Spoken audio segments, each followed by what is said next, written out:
Mi hijo vació mi cuenta bancaria y viajó a Roma con su esposa y su suegra. Yo solo sonreí en silencio, y 3 días después, mi hijo me llamó llorando: «Mamá, ¿qué hiciste?». Mi venganza fue plena. Antes de contarte todo lo que pasó, déjame un comentario diciéndome desde qué ciudad o rincón del mundo estás escuchando mi historia. Me encantaría saber hasta dónde ha llegado mi voz. El día que más necesitaba respirar, fue el mismo día en que mi hijo me quitó hasta el último peso, y ni siquiera dejó una nota. Doña Eulalia se quedó inmóvil por un largo rato. Estaba sentada en su viejo sillón de tela gastada, el mismo que había comprado cuando Julián cumplió 7 años, con el primer pago que ganó lavando ropa ajena en la colonia. Frente a ella, la pantalla del celular brillaba con una notificación que le heló la sangre. Saldo disponible, 0 pesos. Volvió a leerlo. Y otra vez. Y otra. Sus manos temblaban, no por la vejez, aunque ya tenía 68 años bien vividos, sino por algo más hondo, más punzante, por ese nudo que se forma cuando el alma ya entendió, pero el corazón se niega a aceptarlo. Marcó al banco. Una voz robótica la atendió, luego otra humana. Intentó preguntar. Le dijeron que los movimientos habían sido hechos en línea. Transferencias por montos grandes. Más de 800,000 pesos. El esfuerzo de toda una vida. Su ahorro, su seguridad, su única red de protección. ¿Y a dónde se fue el dinero?, preguntó con la voz rota, como si supiera la respuesta, pero necesitara oírla en voz ajena. Todo fue transferido a una cuenta a nombre de Julián Arturo Vargas, señora, respondió el ejecutivo con tono indiferente. ¿Desea hacer un reporte por fraude? Doña Eulalia no respondió. Colgó sin decir nada. El silencio llenó la casa.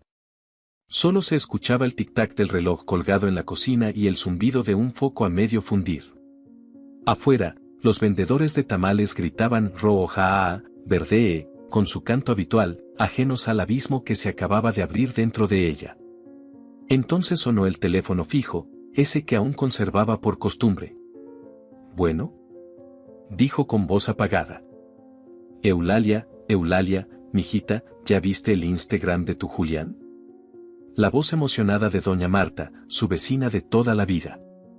«Está en Roma, mija, comiendo pasta con su mujer y su suegra. Qué vida se dan, Dios mío. Hasta parece artista de telenovela». Doña Eulalia tragó saliva. El alma se le salió del cuerpo un instante. Caminó lento hasta su cuarto. Abrió el cajón donde guardaba su viejo celular y buscó el perfil de su hijo. No era fan de las redes sociales, pero lo seguía desde lejos, como quien mira por la ventana la vida que ya no le pertenece.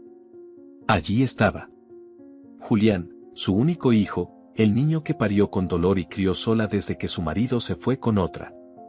El mismo al que le dio todo, hasta el terreno de sus padres, para que pudiera estudiar. Allí estaba, sonriendo, copa en mano, vestido con camisa blanca, abrazando a Pamela, su esposa, y a Sofía, la suegra que siempre la miró por encima del hombro. La foto decía: «Roma, mi nuevo inicio. Lo merezco». Y en los comentarios, Pamela había escrito: «Lo bueno se hace esperar. Gracias por todo, suegrita», con emoji de dólar, punto. Eulalia no lloró. No gritó. No rompió nada. Solo se quedó ahí, de pie, con el celular en la mano, como si fuera un ladrillo ardiendo. Luego, sin que nadie lo notara, sonrió. Pero fue una sonrisa distinta, como si por fin entendiera algo que durante años había evitado ver. Muy lejos de ahí, bajo un cielo nublado y entre las calles empedradas de Roma, Julián brindaba sin culpa. «¿Ves?», le dijo Pamela mientras bebía vino caro. «Fue buena idea tomarle el dinero. Total, ya se va a morir pronto. Mejor lo usamos nosotros antes de que lo gaste en medicinas». Sofía, su madre, soltó una risa áspera. «Vieja necia, ni sabe lo que es un avión. Jamás iba a hacer nada útil con esa lana». Julián no dijo nada. Miraba el Coliseo con los ojos brillosos, aunque por dentro algo se le revolvía. Pero calló. como había aprendido a hacer desde niño, cuando tenía hambre y su madre le decía, aguanta, mañana sí habrá. Las paredes de la casa de Eulalia parecían más viejas esa noche. Todo estaba en su lugar, pero ya nada se sentía como antes. En la repisa, las fotos de Julián de pequeño, en el kinder, en su primer uniforme de secundaria, el día que recibió su título universitario. Todo lo había hecho por él. A los 18, vendió su anillo de compromiso para pagarle la preparatoria. A los 23, le entregó el terreno que le había dejado su papá. A los 30, le ayudó con los gastos de la boda, aunque Pamela nunca la quiso. Eulalia le cocinaba, le lavaba, le limpiaba, y él solo se iba alejando más. Mamá, tú no entiendes este mundo, le decía el con cierto desdén. Las cosas ya no se hacen como antes. Pamela y yo tenemos planes grandes. ¿Y yo, hijo, yo estoy dentro de esos planes? Tú siempre vas a estar en mi corazón, mamá. Pero no puedes quedarte pegada a mí toda la vida. Una semana antes de descubrir la traición, Eulalia había intentado visitar a Julián en su departamento en la colonia del Valle. Llevaba una charola de tamales que ella misma preparó. Tocó el timbre. Nadie abrió. Esperó bajo el sol, sentada en una banca. 2 horas. Hasta que el portero se acercó. ¿Busca al señor Julián Vargas? Sí, soy su madre. Ah, es que me dieron instrucciones de no dejarla pasar si viene sin avisar. Eulalia tragó saliva. ¿Y por qué? No sabría decirle, señora. Pero así me lo dijeron. Volvió caminando. No tomó el microbús. Quería que el aire le pegara en la cara, aunque fuera sucio y caliente. Pensó en cada comida que se negó, en cada madrugada que trabajó de más, en cada centavo que ahorró para su hijo. Esa misma noche, doña Marta fue a visitarla. Le llevó pan dulce y café. Tú siempre has sido fuerte, Eulalia. No dejes que esto te parta el alma. Julián está joven. A lo mejor se le pasará. Eulalia suspiró. Su mirada estaba perdida. ¿Tú crees que los hijos se arrepienten, Marta? Sí, claro que sí. Cuando les falta la madre, se dan cuenta de todo. Pues ojalá no sea muy tarde cuando se dé cuenta. ¿Y qué vas a hacer? Eulalia levantó la vista. En su mirada había algo distinto. Algo que no estaba antes. Voy a sonreír. Como ellos me enseñaron. Marta frunció el ceño. ¿Cómo que vas a sonreír? Sí. Ya lloré mucho, Marta. Ahora voy a sonreír, en silencio. Porque ya no tengo nada que perder. Y cuando una mujer no tiene nada que perder, se vuelve peligrosa. Mientras tanto, en Roma, la noche caía. Julián salía de la ducha cuando escuchó la voz de Pamela en el balcón, hablando por teléfono. Sí, ya lo hicimos. La vieja ni se enteró. El dinero está aquí. Mañana abrimos la cuenta en España y nos deshacemos de Julián. Sí, claro, él piensa que estamos juntos en esto. Iluso. Julián se detuvo. No se movió. Sintió que el agua se le congelaba sobre la piel. No dijo nada. Volvió al cuarto como si no hubiera oído nada. Se acostó junto a Pamela, que fingió estar dormida. Cerró los ojos, pero algo había cambiado. Y aún no sabía que lo peor estaba por venir. En Iztapalapa, doña Eulalia preparaba una taza de té de tila. La noche era espesa. Las luces parpadeaban. Afuera, unos perros peleaban por una bolsa de basura. Dentro, ella tomó su libreta de notas, la que usaba para apuntar las recetas que nunca pudo cocinar. Escribió algo con su letra temblorosa. Esto no es el final. Es el principio de mi silencio. Y mi silencio va a doler más que cualquier grito. Luego cerró la libreta. Se recostó en la cama y, por primera vez en mucho tiempo, durmió sin llorar. Y mientras ella dormía en su casa humilde, su hijo, en una suite de hotel en Roma, revisaba su celular. Encontró una notificación bancaria. Cuenta bloqueada por actividad sospechosa. ¿Qué? Murmuró, mirando la pantalla. La primera grieta acababa de formarse. Y Julián aún no sabía que su madre, en silencio, ya había empezado a moverse. A veces, el dolor no grita. A veces, el dolor se sienta, observa, y espera el momento justo. Y ese momento, apenas está por comenzar. La noche no se había ido del todo en Iztapalapa. Todavía quedaba esa humedad pegajosa entre los techos de lámina y las banquetas rotas. Doña Eulalia se levantó al amanecer con los huesos crujiendo, como cada día, pero esta vez no se sentía vieja. Había algo nuevo latiendo dentro de ella. No era rabia. No era tristeza. Era una determinación que nunca antes le había conocido al alma. Mientras calentaba agua en la estufa de gas, se quedó mirando la flama azul. El silbido del vapor la llevó muchos años atrás, al primer día que supo lo que era estar sola. Tenía 14 cuando comenzó a limpiar casas en la colonia Roma. Una niña de trenzas mal hechas, piel morena y manos rajadas por el jabón barato. A esa edad, ya conocía los nombres de los quitamanchas y cómo doblar las camisas de un patrón sin que se arrugaran. En las noches, al regresar a casa, su madre ya no la esperaba. Dormía temprano. El padre, ausente, se había ido con una mujer de la cantina. Eulalia no lloraba. Solo tragaba saliva y al otro día se levantaba antes del gallo para volver al trabajo. A los 17, quedó embarazada de Julián. El padre era un muchacho 3 años mayor que ella. Le prometió que se casarían, que la sacaría de esa vida. Duraron 8 meses. El día que él supo que el bebé era niño, desapareció. Se fue con una mujer que vendía cosméticos y nunca regresó. Eulalia no lloró. Solo apretó la mandíbula, ajustó su rebozo, y salió a buscar más casas que limpiar. Crió a Julián sola. Lo cargaba en la espalda mientras lavaba ropa ajena, y cuando empezó a caminar, le enseñó a jugar con los tapones de detergente como si fueran carritos. No había juguetes, pero había cuentos. No había refrigerador, pero había sopa caliente. No había televisión, pero había canciones que ella le cantaba para que se durmiera. Él era su mundo entero. Cuando Julián cumplió 6 años, una clienta de Eulalia le ofreció pagarle la primaria en una escuela particular si ella aceptaba trabajar de planta. Eulalia no lo pensó 2 veces. Dejó su casa, vivió en la azotea de los patrones y todos los fines de semana cruzaba la ciudad para ver a su hijo. Nunca llegó con las manos vacías. A veces un cuaderno nuevo, a veces solo un mango con chile, pero siempre con el corazón dispuesto a escuchar lo que Julián quisiera contarle.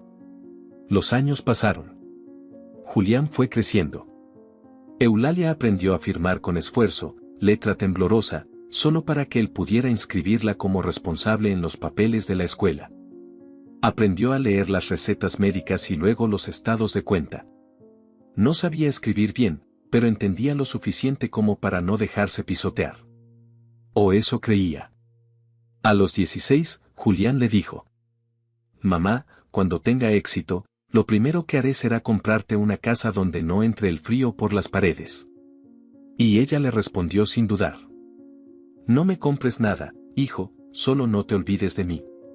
Después vino la universidad. Eulalia vendió el único terreno que le había dejado su padre, un pedazo de tierra en Puebla donde siempre soñó levantar una cabaña pequeña. Lo vendió por menos de lo que valía, porque Julián necesitaba pagar la inscripción. Y ella, como siempre, no lo dudó.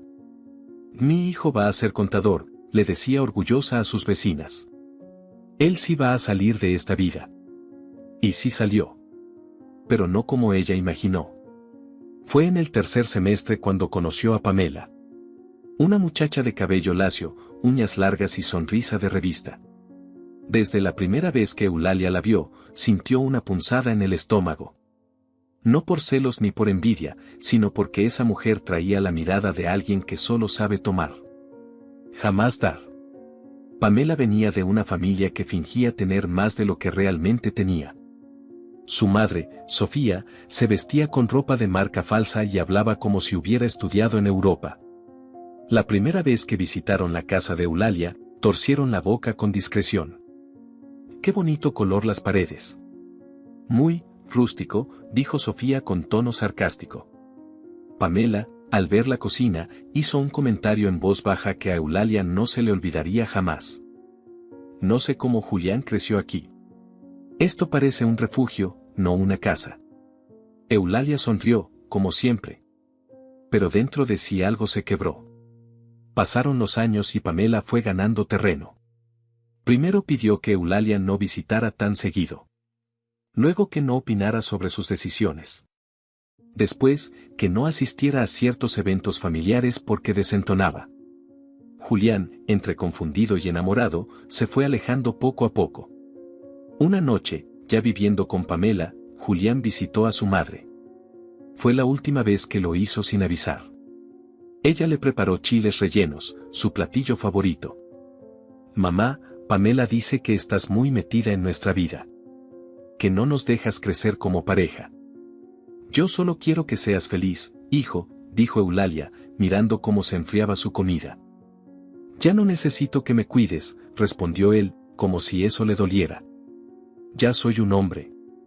¿Y los hombres olvidan quién los hizo hombres? Eulalia no lloró. Solo se levantó, limpió la mesa y le dijo que se llevara el resto de los chiles. Los meses siguientes fueron un desfile de desprecios sutiles. Pamela comenzó a manejar las finanzas de Julián. Lo convenció de cambiar las cuentas bancarias. Le pidió que no le contara todo a su madre. Según ella, Eulalia era una mujer limitada, que no entendería la vida moderna. Y Julián, envuelto en una mezcla de ambición y manipulación emocional, aceptó. Eulalia comenzó a notar cosas. Un recibo bancario que no coincidía. Un estado de cuenta que nunca llegaba. Un seguro de vida que ella no recordaba haber autorizado. Fue entonces cuando decidió hablar con Benjamín. Benjamín fue su primer amor, un vecino de infancia que había sido abogado durante décadas y que ahora vivía solo en un departamento lleno de papeles viejos y recuerdos. Ella lo buscó sin decirle mucho. Benja, ¿cómo puedo saber si alguien está usando mi nombre para cosas raras? ¿Te metieron en algo, Eulalia? No. Pero siento que mi hijo, ya no es mi hijo. Benjamín la miró con cuidado. Le pidió los pocos papeles que tenía, y durante semanas revisó movimientos, documentos, transferencias. Hasta que una noche la citó en su casa. Eulalia, tu hijo te puso como garante de una cuenta conjunta. Tú no firmaste nada, pero la firma está ahí. Pero si yo no sé escribir más que mi nombre. Falsificaron tu firma. Y han estado sacando dinero poco a poco desde hace 6 meses. Eulalia no dijo nada. Tomó los papeles, los guardó en su bolsa y salió en silencio. Esa noche, el dolor no le permitió dormir. No por el dinero, sino por la verdad. Su hijo no solo se había dejado manipular, se había convertido en parte activa de la traición. Le robó a su propia madre. En los días siguientes, Pamela y Sofía organizaron el viaje a Roma. Julián, sin trabajo estable, vendió su coche y luego sugirió usar los ahorros de Eulalia. Es dinero de familia, dijo Pamela. Además, tu mamá ya no lo va a usar. No seas tonto. No sé, es todo lo que tiene. ¿Y para qué lo guarda? Tú eres su hijo. No te lo está robando, solo lo estás adelantando. Julián dudó, pero lo hizo. Una noche, desde la computadora de su casa, transfirió todo el dinero. Lo hizo rápido. Sin pensarlo mucho. Como quien quiere arrancarse una muela sin anestesia. Al terminar, respiró hondo, cerró la laptop, y no volvió a mirar atrás. Eulalia descubrió la traición al día siguiente. No lloró. No gritó. Solo escribió una frase en su libreta. Mi hijo no murió. Pero la madre en mí, sí. Desde entonces, todo cambió. Su cuerpo siguió envejeciendo, pero su espíritu se endureció. Empezó a caminar distinto, con la espalda más recta. Empezó a hacer llamadas. A revisar correos. A visitar oficinas. Había algo que se estaba preparando. Mientras en Roma, Julián caminaba por las calles de piedra creyendo que había ganado algo. En Iztapalapa, su madre tejía la red que le devolvería todo lo que le habían quitado. ¿Y Pamela? Pamela ya estaba planeando cómo desaparecer sin dejar huella. Lo que Julián no sabía era que Eulalia ya no era la mujer que él recordaba. Esa mujer había muerto. En su lugar, quedaba una madre herida, pero despierta. Y cuando una madre herida despierta, no hay infierno que no esté dispuesta a cruzar. La traición ya no dolía. Lo que dolía era la certeza de haber sido invisible. De haber sido usada. De haber sido borrada como si nunca hubiera importado. Pero Eulalia no estaba dispuesta a desaparecer en silencio. Porque lo que callan las madres, también puede matar. Eulalia no dijo nada. No esa vez. Ni la siguiente. Ni la que vino después. Su silencio ya no era de los que sangran por dentro. Era un silencio afilado, uno que observa, que registra, que calcula. Las palabras se le fueron secando en la garganta, como si ya no tuvieran sentido. Porque cuando una madre entiende que ha sido reemplazada por una máscara, ya no grita, se transforma. Julián no notó la diferencia. O no quiso notarla. Estaba demasiado ocupado viviendo esa vida que tanto había soñado, una vida donde no olía a ropa recién lavada ni a café de olla, una vida donde la voz que lo despertaba no decía mijito sino señor, una vida limpia, elegante y vacía. Pamela se instaló en su mundo como si siempre hubiera sido su dueña. Y él, encantado, la dejó.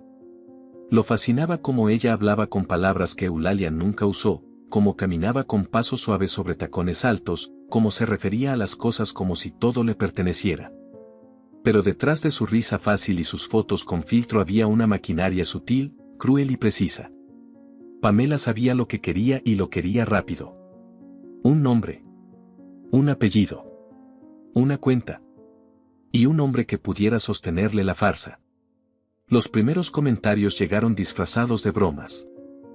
Amor, ¿por qué tu mamá siempre tiene que opinar de todo? No quiero que nuestro hijo crezca rodeado de pobreza mental, dijo mientras se arreglaba las uñas en la sala. Julián soltó una risa incómoda. No es que quiera opinar, solo es que le cuesta soltar el control. Siempre ha sido así. No es control, es lástima disfrazada de amor. Las mujeres como tu mamá se creen mártires por haber criado solas. Pero no se dan cuenta de que el pasado no nos da derecho a arrastrar a los demás. Yo no quiero eso para ti. Ni para mí. Ni para nuestros hijos. Poco a poco, Pamela empezó a decidir cuándo podían visitar a Eulalia, cuándo no. Primero fue que estaban ocupados. Después, que era mejor verse en lugares públicos. Finalmente, que ella no se sentía cómoda entrando a su casa porque olía a humedad. Julián aceptaba todo. Y cada vez que Eulalia preguntaba por qué ya no la visitaban como antes, él bajaba la cabeza. Es que, estamos con muchos pendientes, mamá. Tú sabes, el trabajo, las cosas de la boda. Eulalia solo asentía. Pero en sus ojos ya no había ingenuidad. Empezaba a juntar piezas. Como quien cose a mano un costal que ha sido desgarrado. Sofía, la madre de Pamela, no tardó en meterse. Nunca con groserías. Siempre con frases cuidadosamente elegidas para parecer educadas, pero con el filo justo para herir. Señora Eulalia, disculpe si soy directa, pero, ¿nunca pensó en mudarse a una colonia más decente? Digo, ya está grande. Ese barrio no es seguro para alguien de su edad. Y con ese dinero que tiene guardado, podría comprarse algo mejor, ¿no? Eulalia miró a Sofía a los ojos. No parpadeó. No dijo nada. Pero algo dentro de ella crujió. Ese día entendió que no era que la quisieran lejos. Era que nunca la quisieron cerca.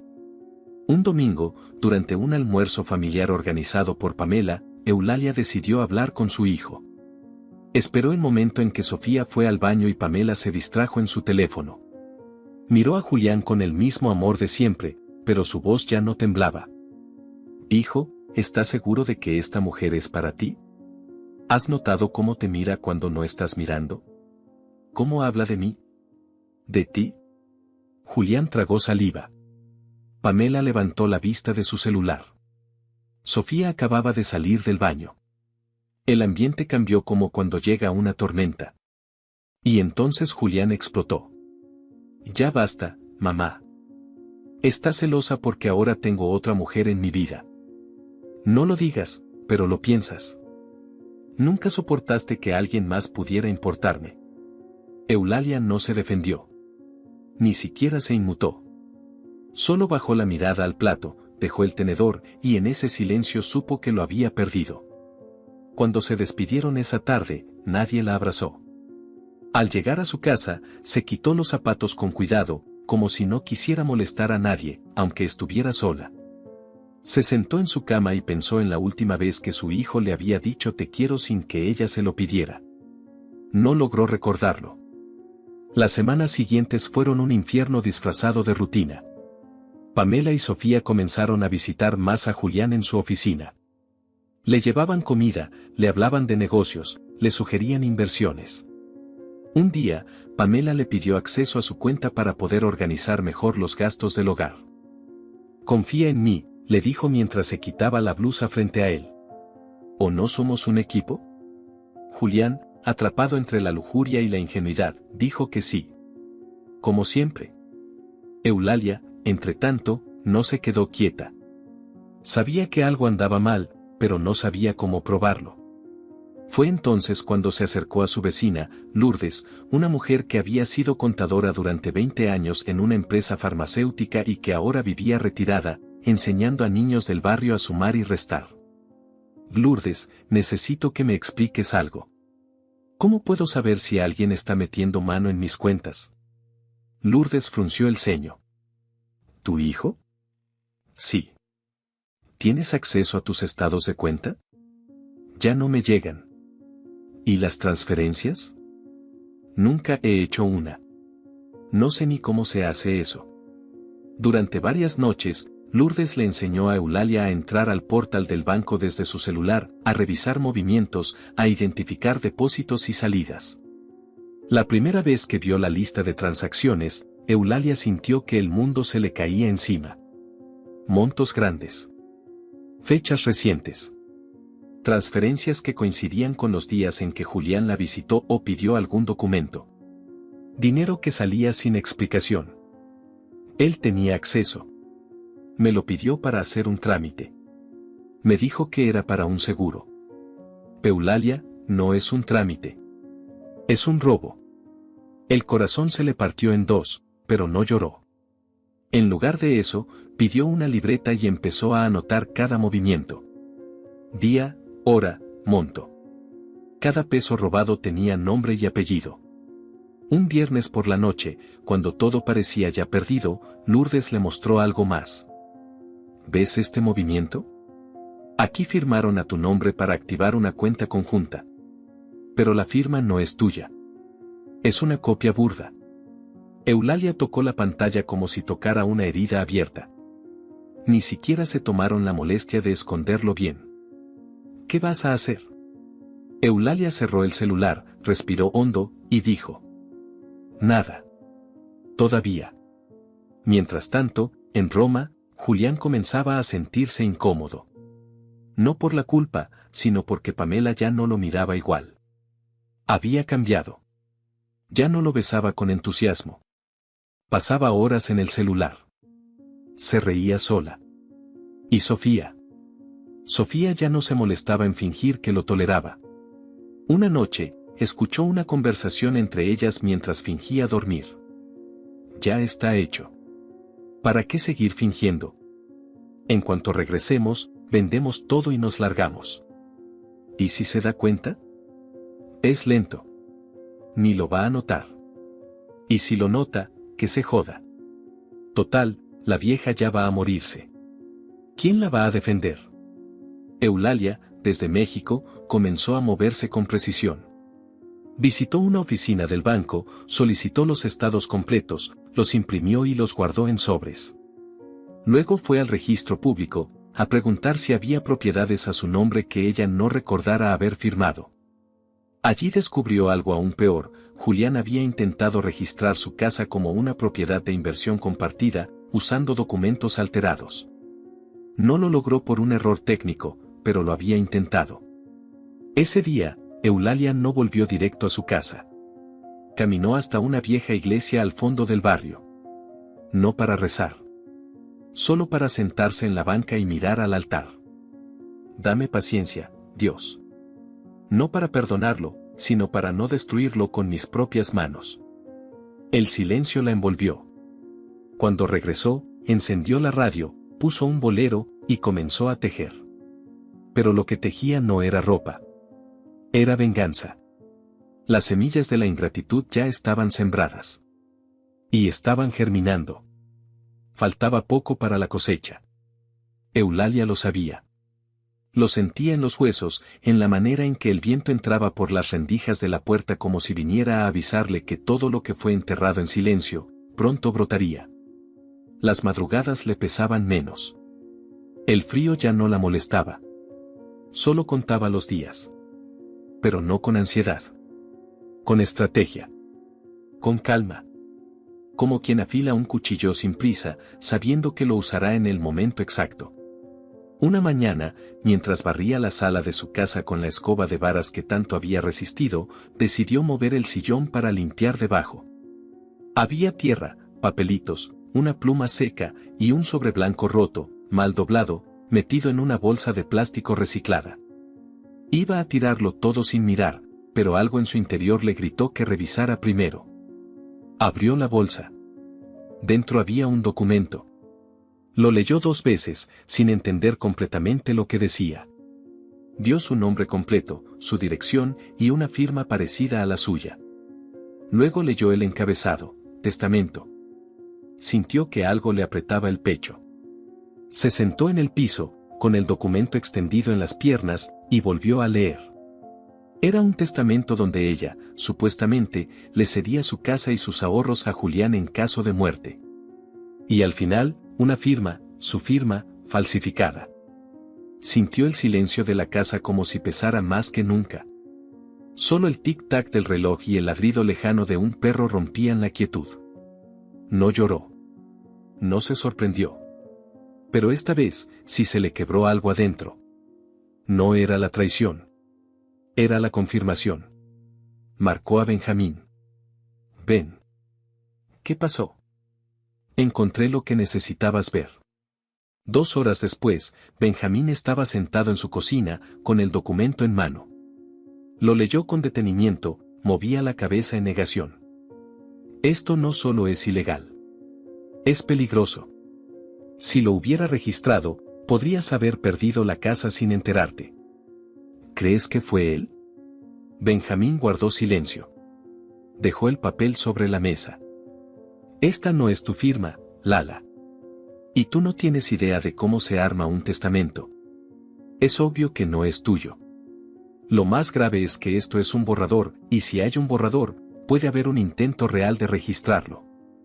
Eulalia se quedó mirando sus propias manos. Arrugadas, manchadas por los años, pero aún firmes. Recordó el día que finalmente pagó la última mensualidad de la casa. 30 años de esfuerzo, de comida recalentada, de zapatos rotos, de trabajar en los días más calurosos, de limpiar vómito de otros, de aguantar gritos de patrones, todo para tener algo propio. Algo que no pudiera quitarle nadie. Me quería matar en papel, dijo, sin levantar la voz. Benjamín levantó la mirada. No sabía si había sido una metáfora o una verdad literal. El silencio entre los dos fue tan largo que el hervor del café en la estufa se convirtió en el único sonido en la cocina. ¿Y ahora qué vas a hacer? Eulalia sonrió. La misma sonrisa que Julián no supo leer a tiempo. Ahora sí lo voy a enterrar. Pero despierto. No habían pasado ni 3 días desde ese hallazgo cuando recibió una llamada inesperada del doctor Gutiérrez, el internista del centro de salud donde Eulalia se hacía chequeos ocasionales. Necesito que venga, señora Eulalia. Hoy, si puede. Sintió que le temblaban las piernas. Caminó al centro médico con la misma dignidad con la que había enfrentado todo en su vida. Entró al consultorio con su ropa de siempre, el rebozo bien amarrado y la libreta donde anotaba cada pastilla. El doctor la recibió con amabilidad. Pero no con esperanza. En su mirada había una compasión que huele a despedida. Hicimos nuevos análisis de sangre y los resultados no son buenos. Ella no respondió. Solo lo miró, esperando lo que ya sabía. Tiene leucemia, señora. En una fase avanzada. Me duele decírselo así, pero no hay tiempo para rodeos. Su sistema inmunológico está comprometido. Estimamos que tiene 6 meses. Eulalia se quedó inmóvil. Miraba un punto fijo en la pared. Una manchita de humedad en forma de ave. Ni una lágrima. Ni una pregunta. ¿Entiende lo que le estoy diciendo? Entiendo. ¿Cuánto me cuesta morirme dignamente? El doctor se removió en su asiento, incómodo. Hay opciones. Podemos empezar quimioterapia, pero no es seguro que responda. El tratamiento es agresivo. Y costoso. ¿Me quita la vida más rápido? No necesariamente. Entonces no. No me gusta que la muerte me agarre en bata. El doctor no supo qué decir. Nunca había visto a alguien tomar la noticia de su propia muerte con esa templanza. Eulalia se levantó, tomó su bolsa, y antes de salir del consultorio, se giró hacia él. 6 meses es suficiente. Para lo que tengo que hacer, basta y sobra. Regresó caminando. No porque no pudiera pagar el transporte, sino porque necesitaba sentir la ciudad. Quería que cada paso la devolviera a sus raíces, a su historia, a su propósito. Cruzó la calle donde una vez casi la atropellan mientras llevaba a Julián al kinder. Pasó frente al mercado donde trabajó limpiando baños por 40 pesos el día. Saludó con un gesto a don Teodoro, el señor del puesto de jugos, que ya no tenía dientes pero sí memoria. Al llegar a casa, fue directo a su cuarto. Sacó una caja de madera escondida bajo la cama. Dentro, su libreta con apuntes, recortes, recibos, cartas no enviadas. Y un viejo sobre donde guardaba la única foto que tenía de Julián de niño, cuando todavía se dormía abrazado a su pierna. La miró largo rato. Luego prendió la estufa, puso agua a hervir, y mientras el vapor subía, murmuró para sí. Ahora sí. Se acabaron los rezos. Empieza el trabajo. Lo primero que hizo fue ir con Benjamín a registrar una denuncia preventiva. No como madre, sino como ciudadana. Reportaron la falsificación de firma, el intento de apropiación de propiedad y anexaron pruebas. Luego solicitaron el congelamiento temporal de la cuenta bancaria de la cual Julián había extraído el dinero. Para lograrlo, usaron una cláusula que permitía detener movimientos si se sospechaba de abuso patrimonial a adultos mayores. No era fácil, pero Benjamín conocía las rutas. Él había perdido la fe en la ley hacía años, pero por Eulalia, estaba dispuesto a desempolvar su oficio. ¿Estás lista para lo que viene? Le preguntó mientras firmaban los papeles. Yo nací lista. No más que no lo sabía. Después de eso, Eulalia fue al mercado. Compró un cuaderno nuevo, forrado en rojo, y empezó a escribir lo que sería su última bitácora. No una para llorar.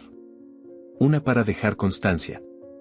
En la primera página escribió: a mi hijo Julián. Te quité del vientre con dolor. Te entregué la vida con amor. Y tú me arrancaste la dignidad sin parpadear. Esto no es venganza. Es justicia. Y justicia es lo único que me queda para morir tranquila. Mientras tanto, en Roma, Julián y Pamela seguían fingiendo ser felices. Subían fotos diarias, hacían videos con filtros, mostraban platos de comida que ni sabían pronunciar. Pero la tensión era cada vez más evidente. Pamela ya no compartía la cama. Sofía pasaba todo el tiempo con el teléfono. Y Julián sentía que había algo que se le escapaba. Como una alarma interna que no dejaba de sonar. Una noche, mientras buscaba en el correo electrónico una confirmación de vuelo, encontró una carpeta escondida. Era un respaldo automático de mensajes de Pamela con otra persona. Al principio pensó que era spam, pero al abrirlo, leyó lo que no debía. Ya casi tenemos todo. El idiota no sospecha nada. Contacto, ¿y la cuenta? P. Listo. En cuanto regresemos, lo dejamos. Contacto, ¿y si se entera? P. No me importa. Que se joda. No pienso quedarme con alguien que huele a mamá soltera traumada. Julián sintió que se le vaciaba el estómago. Cerró la computadora. No dijo nada. Fingió dormir. Pero esa noche no pudo cerrar los ojos. Y por primera vez en mucho tiempo, pensó en su madre. En su voz. En su forma de decirle mi niño aun cuando ya medía más que ella. En su arroz con leche. En cómo se reía con los programas de Pedro Infante. En cómo le tocaba la frente cuando estaba enfermo, y en cómo solía decirle, a ti nadie te va a cuidar como yo. Quiso llamarla.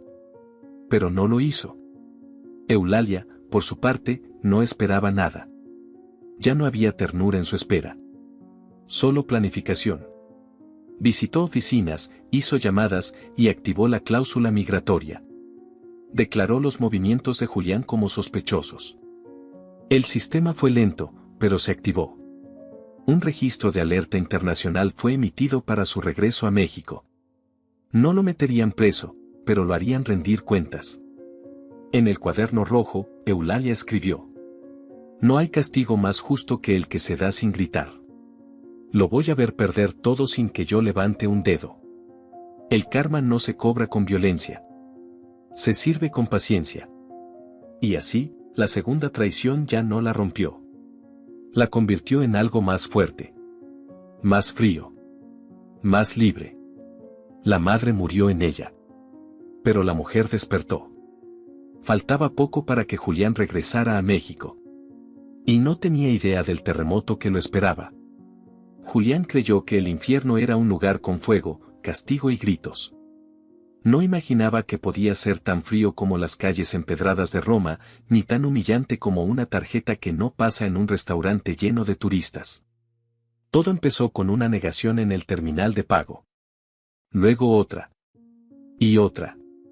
En menos de 48 horas, se encontró con las manos vacías, sin efectivo, sin cuentas activas y con dos mujeres que lo miraban como si fuera un mendigo al que acababan de recoger de la calle. Pamela le gritó en plena vía pública, frente a decenas de personas que se detuvieron a mirar sin vergüenza. Eres un imbécil. ¿Qué hiciste con el dinero? Te dije que no confiaras en tu mami pobretona. Ahora nos jodiste a todas. Julián intentó hablar, pero no había palabras suficientes para explicar lo que ni él entendía.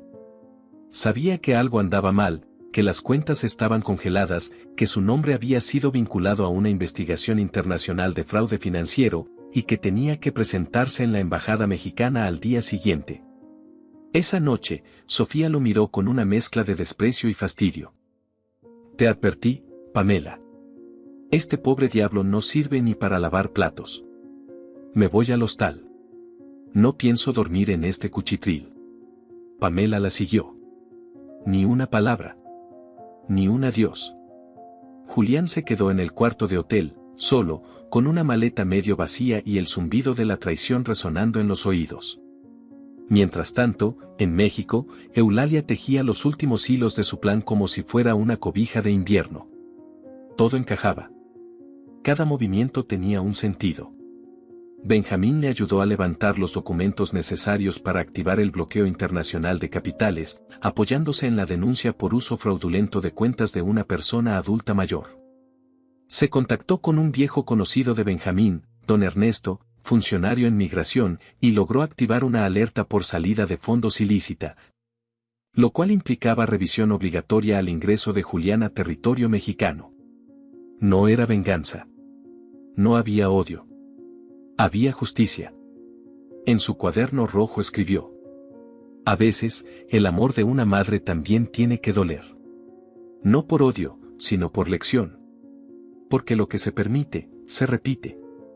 Y lo que se repite, se pudre. Yo no parí un ladrón. Pero el mundo me lo convirtió en uno. Y si tengo que ser la que le ponga el freno, que así sea. Lourdes la acompañó en silencio en muchos de esos trámites. Ya no era solo su vecina, se había vuelto su cómplice. ¿No te duele, Lala? Claro que me duele. Me duele como si me arrancaran la piel. Pero hay dolores que curan. La cita en la embajada fue un desfile de vergüenza para Julián. Lo hicieron pasar a una sala fría, sin ventanas, con un abogado joven y una traductora que hablaba en tono mecánico. Le explicaron que había una denuncia activa en México, que los fondos habían sido congelados por una orden preventiva, y que debía rendir cuentas al regresar. Julián salió con la cara desencajada. Sintió que todo se derrumbaba. Pensó en su madre. Por primera vez en mucho tiempo, pensó en su voz, en su mirada. Y supo que ella lo sabía. Que todo esto venía de ella. Y entonces, como un niño perdido, marcó su número. Mamá, dijo apenas contestó la llamada. Del otro lado del teléfono, Eulalia estaba en su cocina, limpiando los frijoles con el colador viejo, como si nada estuviera ocurriendo. Reconoció la voz de inmediato. Su mano tembló, pero no lo suficiente como para dejar caer el teléfono. Mamá, ¿qué hiciste? Me quitaron todo. Estoy solo. Pamela se fue. Sofía también. Dicen que tú hiciste esto. Eulalia guardó silencio. Respiró hondo. Y entonces respondió con una voz serena, firme, como si hablara desde un lugar al que Julián ya no podía acceder. No te quité nada, hijo. Solo detuve lo que me estabas quitando. Mamá. Me quieren arrestar. Dijiste que siempre estarías para mí. Lo estuve. Hasta que dejaste de estar para ti mismo. Por favor, ayúdame. No sé qué hacer. Aprende. Colgó. No le dio más. Ni lágrimas. Ni disculpas. Ni explicaciones. Fue la primera vez que se permitió pensar que su hijo necesitaba sufrir para poder entender. Porque el dolor, a veces, enseña más que el amor. Esa noche, Eulalia no durmió. No por angustia. Sino porque se sentó a escribirle una carta. No era una despedida. Era un testamento emocional. Una carta que dejaría en el cuaderno rojo, en la última página. Era para él. Para cuando regresara. Mi querido Julián. Tú eras mi razón para levantarme cada mañana. Fuiste mi lucha, mi fuerza, mi orgullo. Te di lo que tenía y lo que no. Me negué comida, descanso, compañía, por ti. Y no me arrepiento. Lo hice con amor. Pero tú olvidaste quién eras. Te rodeaste de fantasmas con perfume caro. Y en su afán por matarme en vida, me obligaron a despertar. No te odio. No podría. Pero ya no soy la mujer que espera en silencio a que su hijo la recuerde. Ahora soy la que te enseña, aunque te duela. Y si algún día te arrepientes, aquí estará esta carta. No para salvarte, sino para que no digas que nadie te advirtió. Al final de la carta, dibujó un pequeño corazón. Era lo más dulce que le quedaba. Julián vagó por las calles de Roma sin rumbo. Dormía en hostales baratos. A veces comía, a veces no. No tenía a quién llamar. Ni Pamela ni Sofía respondían. Y él sabía que su regreso a México no sería un aterrizaje. Sería una caída. Finalmente, tomó un vuelo. De regreso. Con miedo. Con vergüenza. Con frío en los huesos. Sabía que lo esperaban. No con abrazos. Con cuentas pendientes. Eulalia, por su parte, estaba lista. Su salud se deterioraba, pero su alma estaba más lúcida que nunca. Se había rapado el cabello antes de que la quimio se lo quitara. Lo hizo en el baño de su casa, con las tijeras de coser. Se miró al espejo y dijo: ahora sí, me veo como soy. Benjamín la acompañó a su última cita médica. El doctor le confirmó que el cáncer avanzaba rápido. Ella asintió. ¿Sabe? Nunca tuve miedo de morir. Lo que me dolía era no poder irme en paz. Pero ahora sé que sí me voy con todo saldado. Esa noche, en su cama, sola, Eulalia sintió una punzada en el pecho. Se dobló del dolor. Pero no llamó a nadie. Solo se abrazó a sí misma. Murmuró el nombre de su hijo. No como reclamo. Como despedida. El silencio de la tormenta era eso. El momento exacto antes del derrumbe.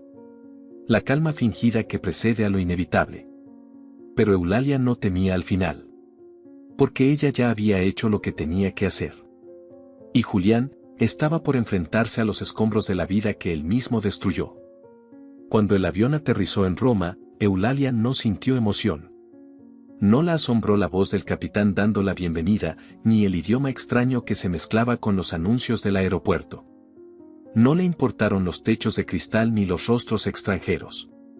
No había viajado para admirar nada. Había viajado para cerrar un ciclo. No como madre. Como testigo. A sus casi 70 años, su cuerpo temblaba, sí. Pero no de miedo. El dolor físico ya era parte del paisaje. Lo que la sostenía era el propósito. Había vendido algunas cosas para pagar ese boleto. La licuadora, el espejo grande de la sala y un anillo que guardaba desde que Julián era niño. No le pesó. El costo era insignificante comparado con la libertad emocional que buscaba obtener. En el aeropuerto la esperaba Benjamín, que había llegado un día antes para preparar todo. Había movido contactos, tramitado los permisos y conseguido que Eulalia pudiera estar presente en la embajada cuando Julián compareciera. No era legalmente obligatorio, pero el funcionario consular era un viejo conocido. Y también era hijo de una madre sola. Entendió la solicitud sin necesidad de demasiadas explicaciones. Cuando la vio llegar, Benjamín se quitó el sombrero. No pareces una mujer que va a enfrentar a su hijo. Y tú no pareces un abogado jubilado, respondió Eulalia sin mirarlo directamente. ¿Estás segura? Estoy viva. Es suficiente. Caminaron hasta el auto. Durante el trayecto, Benjamín intentó suavizar la tensión con algunas anécdotas, pero Eulalia no le siguió la corriente. No estaba ahí para conversar. Tenía una última tarea. En su bolso llevaba un sobre amarillo, grueso, con cosas que no eran de valor material, pero sí de peso eterno. Mientras tanto, en un cuarto de hotel al otro lado de la ciudad, Julián estaba frente al espejo. Tenía los ojos hundidos, barba sin arreglar y una expresión que oscilaba entre el cansancio y el pánico. Iba a presentarse en la embajada mexicana para firmar una declaración oficial que lo desligaba de las cuentas conjuntas con su madre. Pero también sabía que, al hacerlo, admitiría que había gestionado esas cuentas con documentación falsa. A cambio, la embajada había acordado que no lo arrestarían, pero lo registrarían en una lista de vigilancia económica y su regreso a México quedaría condicionado. Tendría que presentarse ante una autoridad financiera al pisar suelo mexicano. Cuando bajó al vestíbulo del hotel, vio a Pamela esperándolo. Llevaba gafas oscuras y un abrigo rojo que parecía prestado. Su rostro no reflejaba amor ni rencor. Solo conveniencia. Llegaste tarde, dijo Pamela con fastidio. No sabía que vendrías. Tampoco sabías que eras tan inútil. Y aquí estamos. ¿Qué quieres? Verte caer. Julián apretó los puños. Ya no le dolía lo que ella decía. Le dolía haberse dejado moldear por una mujer que lo consideraba desechable. Al llegar a la embajada, los funcionarios los hicieron pasar a una sala de espera. Blanca, silenciosa, con sillas de metal. Pamela mascaba chicle como si estuviera en un centro comercial. Julián sudaba. Cada minuto pesaba como una hora. Entonces se abrió la puerta. Y entró Eulalia. Vestía un suéter gris, una falda larga y un rebozo azul oscuro. Llevaba su cabello ya ralo cubierto con una pañoleta negra. Caminaba lento, pero derecha. Tenía en las manos el sobre amarillo. Cuando cruzó la sala, sus ojos se encontraron con los de Julián. Él se levantó de golpe. ¿Qué haces aquí?, preguntó con la voz quebrada. Vine a verte firmar. No como madre. Como testigo. Pamela se rió con una risa áspera. ¡Qué ternura! ¿La viejita vino a hacer su show final? Eulalia la miró. No con odio. Con lástima. Tú le quitaste todo lo que tenía, dijo en voz baja. Pero yo le enseñé lo que nunca más volverá a tener, el perdón. Pamela se burló. ¿Perdón? Señora, su hijo es un fracasado. Usted crió a un parásito. No. Yo crié a un niño bueno. Tú lo convertiste en esto. Y él dejó que lo hicieras. Julián cerró los ojos. No podía más. Mamá, yo no sé en qué momento me perdí. Eulalia se acercó. Le entregó el sobre. Aquí están tus fotos. Las primeras. Cuando aprendiste a caminar. A escribir. Aquí está tu primera carta para los Reyes Magos. Una vez me pediste una bicicleta. Y yo te dije que solo si sacabas 10 en matemáticas. Y lo hiciste. Yo sí cumplí, hijo. Julián tomó el sobre. Le temblaban las manos. Y aquí también está la carta que te escribí. No para salvarte. Para que no digas que nadie te advirtió. Se sentaron. El funcionario de la embajada entró. Les explicó el procedimiento. Julián firmó. En ese momento, las cámaras de un turista mexicano que esperaba su pasaporte grabaron parte del diálogo final. Las imágenes mostraban a Eulalia de pie, con los ojos húmedos, diciendo: Tú eras mi vida. Pero yo nunca fui la tuya. Hoy lo entiendo. No naciste para amarme. Solo para servirme de espejo. La grabación fue subida a redes sociales ese mismo día. En pocas horas, se volvió viral. La gente comentaba desde todos los rincones: esa madre es una reina, así se da una lección sin violencia, la dignidad no envejece. Julián no podía levantar la cabeza. El funcionario lo miró con compasión. Listo. Puedes irte. Tu madre también. Pamela ya había salido. No esperó a nadie. Se largó como había llegado, sin disculpas, sin alma. En el camino de regreso al hotel, Eulalia y Julián caminaron en silencio por una calle estrecha de Roma. En una esquina, ella se detuvo. Aquí nos separamos. Mamá, intentó decir él, pero la voz se le quebró. Te di todo lo que tenía. Hasta mi silencio. Ahora te doy lo único que no quisiste recibir, la verdad. ¿Me vas a perdonar? Ya te perdoné. El problema es que tú aún no te has perdonado a ti mismo. ¿Puedo hacer algo? Sí. Vive con lo que hiciste. Y haz que valga para algo. Eulalia se giró, se alejó lentamente. Nunca lo volvió a ver. Esa noche, Julián abrió el sobre en su cuarto. Las fotos estaban amarillentas, pero intactas. La carta, escrita con tinta azul, tenía olor a alcanfor. Al terminar de leerla, se le vino el mundo encima. Se arrodilló en el piso. Lloró como no lloraba desde niño. No por castigo. Por vergüenza. Y supo que había perdido algo que no podía recuperar. La dignidad de una madre. Y que la justicia, cuando viene de quien más te amó, es la más dura de todas. Julián regresó a México en silencio, sin maletas, sin promesas, sin gloria. Había pasado los controles migratorios como un fantasma, sin cámaras, sin familia esperándolo, sin nadie que preguntara por él. Lo único que traía consigo era el sobre amarillo con las fotos de su infancia y la carta que su madre le había dejado. El resto, lo había perdido todo. El aeropuerto de la Ciudad de México le pareció más gris que nunca. El aire era pesado, denso, como si su culpa flotara en el ambiente. No tenía a dónde ir. Pamela no respondía llamadas, su suegra había bloqueado todos sus contactos, y sus excompañeros de oficina fingían no reconocerlo. Había sido exhibido en redes, burlado por miles, señalado como el hijo ingrato que le robó a su madre para llevar a su esposa y a la suegra a Europa. Caminó por las calles de la colonia donde creció. Iztapalapa seguía igual.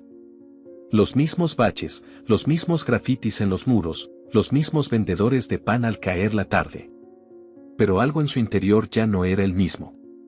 Cada calle tenía un eco. Un recuerdo. Un reproche. Pasó frente a su antigua escuela. Recordó cuando su madre lo acompañaba de la mano, con su delantal azul lleno de olor a cloro y sus zapatos desgastados. Ella siempre decía, tú no vas a vivir fregando pisos como yo. Tú vas a tener tu escritorio y tu traje. Y lo tuvo. Por un tiempo. Hasta que lo cambió por mentiras. Eulalia ya estaba de regreso. Había vuelto sola. No necesitaba compañía. Había vivido toda su vida en compañía de su silencio, y no le pesaba. Volvió a su casa con grietas en las paredes, con el mismo piso de cemento y la silla mecedora que crujía al balancearse. Se instaló en su vida como quien regresa al lugar donde nunca debió haber salido. Benjamín le llevaba las medicinas. Lourdes le preparaba caldos ligeros. Los vecinos más cercanos la cuidaban en turnos espontáneos. No porque ella lo pidiera, sino porque la dignidad también se honra en vida. Se volvió una leyenda del barrio. Algunos niños creían que había viajado para castigar a los malos, otros que era bruja, otros que había enfrentado a la mafia. Solo unos pocos sabían la verdad. Y ellos, no decían nada. Eulalia no hablaba mucho. Escuchaba boleros por las tardes. A veces, desde la puerta, miraba cómo jugaban los niños del vecindario. Se reía con ellos. Les daba paletas. Los escuchaba con atención cuando contaban mentiras infantiles. Había recuperado la paz, pero no la fuerza. El cáncer avanzaba lento pero constante. Cada semana se notaba más frágil. La ropa le quedaba grande. Las manos le temblaban más. Pero nunca dejó de caminar por su casa. Nunca se dejó caer. Una mañana de domingo, Julián caminó hasta la puerta. Llevaba una bolsa con pan dulce. Se había pasado la noche entera pensando si debía ir. No había dormido. No había comido. Pero algo dentro de él se lo exigía. No esperaba que ella le abriera. Solo quería verla. Ver si aún respiraba. Desde la acera de enfrente, la vio sentada en su silla mecedora. Vestía un suéter viejo y un rebozo en los hombros. Tenía el rostro delgado, pero no vencido. Sonreía con unos niños que jugaban cerca. Uno de ellos le trajo una flor arrancada del parque, y ella lo abrazó como si fuera de su sangre. Julián no cruzó la calle. Solo la miró. Sintió un nudo en la garganta. Caminó despacio, dejó la bolsa de pan en la puerta y se fue. Eulalia no miró hacia él. Pero lo sintió. No abrió la puerta. No ese día.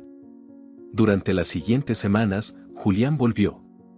Siempre a la misma hora. Dejaba algo, flores, pan, una nota sin nombre. Nunca se atrevió a tocar. Nunca pidió entrar. No tenía derecho. Solo estaba pagando, sin saber si algún día terminaría la deuda. Una noche, Eulalia tomó su cuaderno rojo. Lo abrió por la última página. Con letra temblorosa escribió su última carta. No era larga. Solo lo justo. Como ella. Mi hijo, el amor no se exige. Se entrega. Y si tú aprendiste eso, entonces ya no estás perdido. No me busques cuando me vaya. Yo estaré en cada error que decidas no repetir. En cada acto de bondad que hagas sin esperar nada. Si quieres perdonarte, empieza con los demás. Y si alguna vez logras ver a tu madre en los ojos de otra mujer, no le falles. Eso será mi redención. Firmó con su nombre completo. Dobla la carta. La metió en un sobre. Escribió con tinta negra, para Julián. La mañana que dejó de respirar fue luminosa. El sol se colaba por las ventanas. En su regazo estaba el cuaderno rojo, el sobre, y una manta tejida por sus propias manos. Los vecinos la encontraron rodeada de flores que los niños habían dejado. Su rostro tenía una serenidad que pocos pueden fingir. No hubo drama. No hubo gritos. Solo la calma después de la tormenta. Benjamín llegó primero. La miró en silencio. Le cerró los ojos con delicadeza. No lloró. Sabía que ella no quería lágrimas. Sabía que había muerto como vivió, con dignidad. Lourdes preparó el velorio con ayuda de las vecinas. Fue humilde, pero lleno de amor. No se aceptaron coronas. Solo flores del parque, dibujos de los niños y canciones que ella escuchaba. Julián no fue avisado. Pero lo supo. Lo supo desde el momento en que el viento cambió y algo en su pecho se apagó. Corrió hasta la casa. Vio la puerta abierta. Entró despacio. En la sala había velas. Nadie lo detuvo. Nadie lo abrazó. Llegó hasta el cuerpo de su madre. Se arrodilló. Tocó sus manos. Estaban frías. Junto a ella, encontró el sobre con su nombre. Lo abrió. Leyó cada palabra en voz alta. A solas. Entre susurros. Lloró. Pero no como antes. Lloró en silencio. Como ella. En un rincón del cuarto, había una caja de madera. Abierta. Dentro, una foto suya, de niño, con una nota escrita a mano en la parte trasera. Todavía creo en ti, hijo. Julián tomó la foto. La apretó contra su pecho. Luego salió al patio. Se sentó en la silla donde ella solía sentarse. Miró al cielo. Y entendió que había perdido a su madre, pero que tal vez aún podía encontrarse a sí mismo. Días después, los vecinos contaban que aquel hombre que venía con pan dulce se quedó viviendo en la casa. No tenía muebles nuevos, ni lujos, ni visitas. Solo una silla vieja, un cuaderno rojo, y una foto sobre la repisa. Los que se van, dejan espacio. Los que se quedan, a veces lo llenan con memoria. Y otras veces, con redención. Si esta historia te conmovió, compártela con tus amigos y sé parte del cambio. Cuéntanos en los comentarios, ¿qué harías en una situación similar? ¿Desde dónde nos estás viendo? Nos encantaría saberlo. Muchas personas están pasando por situaciones parecidas. Esperamos que la voz de Doña Eulalia viva en tu corazón. No olvides darle me gusta, suscribirte al canal y compartir con tus amigos y familiares como muestra de apoyo. Eso nos motiva a seguir trayendo relatos emocionantes todos los días. No te pierdas la próxima historia sorprendente que está a punto de aparecer en tu pantalla. Haz clic en los enlaces que están apareciendo ahora mismo. Tenemos una selección exclusiva de historias cautivadoras y entretenimiento garantizado especialmente para ti. Nos vemos en el próximo video. Un abrazo.